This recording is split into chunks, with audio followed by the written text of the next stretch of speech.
আছে কিন্তু আপনি বললেন আপনার গাড়ি নেই, এটা কিন্তু ভেরিফিকেশন হবে। সুতরাং আমি সবাইকে বলবো আমার মা বোনেদের অসত্য কথা লিখবেন না। তার যদি ইনকাম ট্যাক্স ফাইল থাকে তাহলে সে নিশ্চয়ই পাবেন না, কিন্তু তার কোনো যদি ইনকাম ট্যাক্স ফাইল না থাকে তাহলে সে তো অবশ্যই পাবেন।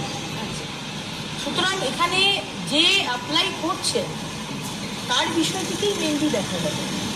কারণ আপনি দেখতে পাচ্ছেন যে গতকাল এরকম বহু আমাদের কাছে এসছে, এতদিনে, শুধু কালকে এসছে বলবো, এতদিনে আমাদের দপ্তরে এবং মাননীয় মুখ্যমন্ত্রীর কাছে ডাইরেক্ট ডেটা চলে এসছে যে কীভাবে বিভিন্ন পুরুষ, কিছু কিছু তার মধ্যে সংখ্যালঘু পুরুষ, আবার কিছু কিছু তার মধ্যে মানে বেশিরভাগ বাইরে অনুপ্রবেশকারী, তারা সব পেয়ে গেছে।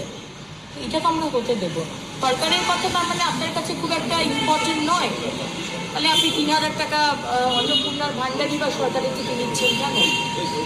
আপনাকে বারবার বলা হয়েছে খারিজি মাদ্রাসা আমরা অনুমোদন করি না, এটা ইলিগাল। এখন আপনার ছেলে মেয়ে যদি খারিজি মাদ্রাসায় পড়ে, ইনকাম ট্যাক্স আপনি দিচ্ছেন, আপনি ভ্যাকসিনেশন নিচ্ছেন না, এই বিষয়গুলো আমাদের ডেটা দরকার। কারণ আরও অনেক কেন্দ্র সরকারের যোজনা যেগুলো এতদিন আগের সরকার করতে দেয়নি, আমরা সব খুলব। সুতরাং ডেটাগুলো আসুক এবং মাননীয় মুখ্যমন্ত্রী বলেছেন 3rd জুন আমরা শুরু করব।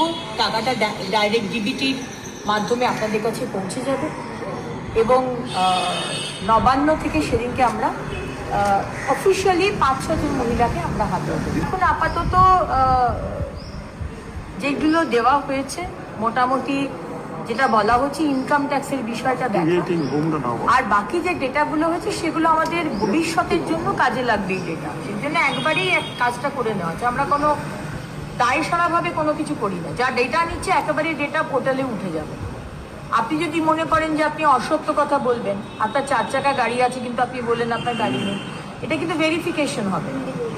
সুতরাং আমি সবাইকে বলবো আমার মা বোনেদের অসত্য কথা লিখবেন না, তাতে কি হবে আরও বেশি ব্ল্যাক স্পট হয়ে যাবে যে আপনি অসত্য কথা বলেছেন, কারণ এই ডেটার ওপরে কিন্তু ভেরিফিকেশন হবে।